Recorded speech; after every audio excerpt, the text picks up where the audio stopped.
Colonizing other planets can be so much fun. Just perfect. Spherical organisms rolling through water like lost roaming celestial bodies. Dancing microscopic living planets. Everything is turning, rolling. Just perfect. Like the dazzling fragrance of this mysterious plant. Meow. The in-depth analysis of this spherical microorganism revealed that the green miracle balls are in reality a gigantic colony of smaller unicellular organisms. The can openers call these spherical colonies Volvox. Rolling, everything is rolling. The cells of the spherical Volvox colonies are closely related to the single-celled green alga Chlamydomonas.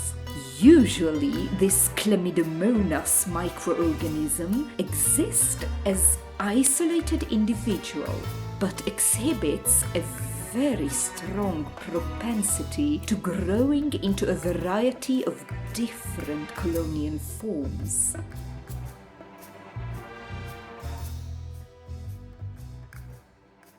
It almost seems as if this creature is experimenting and attempting to become a multicellular creature.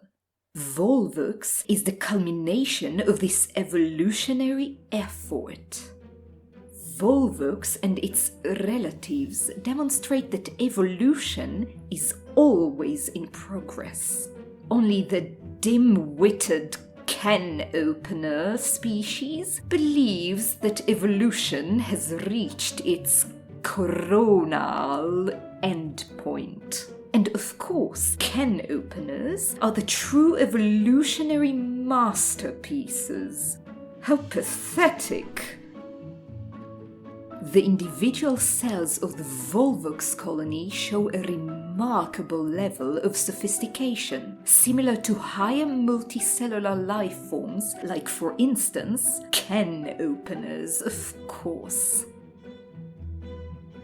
The outer layer of the spherical microorganism consists of a thin sheet of cells forming a primitive body cavity, earning these cells the designation somatic cells.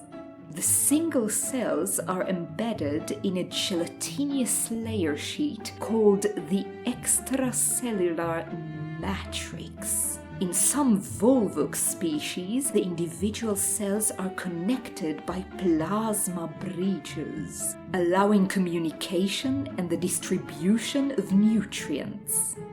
A biological version of the internet. Each of these cells have an eye spot for sensing light, a flagellum for movement, and chloroplasts for photosynthesis. Volvox movement is absolutely fascinating. The colonies create a vortex pattern in the surrounding water. The propulsion is the result of each of the somatic cells flapping the flagellum concert. Volvox colonies sense the direction of light and move actively towards the light source to ensure maximum efficiency of their photosynthesis.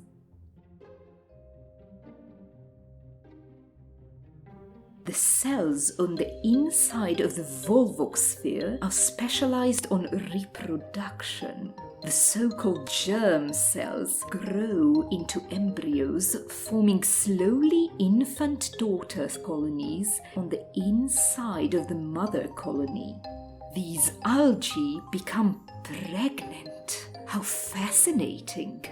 After completing the development of the daughter colony, the somatic cell layer of the mother colony ruptures and releases the daughter spheres into the world. The mother colony dies after giving birth to new life. Why would unicellular organisms become multicellular entities at all? Chlamydo, you really have no idea what you bring yourself into. Chilling out. Keep on swimming. Just keep on swimming. And give me some sugar. Oh, did I mention Volvox is attracted to light? I was experimenting on Volvox to have a little fun. Do you know the double slit experiment? It is a physics experiment in which a beam of light is shot through two neighboring openings to demonstrate that light is a wave. Well, I performed the experiment using a beam of Volvox. Creating a beam of Volvox is easy. Place a light source where you would like them to move to, then place a barrier in their path and leave two narrow openings. Et voila! And here comes the real deal. After the Volvox beam passes the openings and reaches the light source, the Volvox colonies exhibit the exact interference pattern as light would do. Absolutely fascinating. My mind is a bit obfuscated. How curious. I wonder about the cause. Perfect. Just perfect. Everything is rolling. Commander Snuggles chilling out.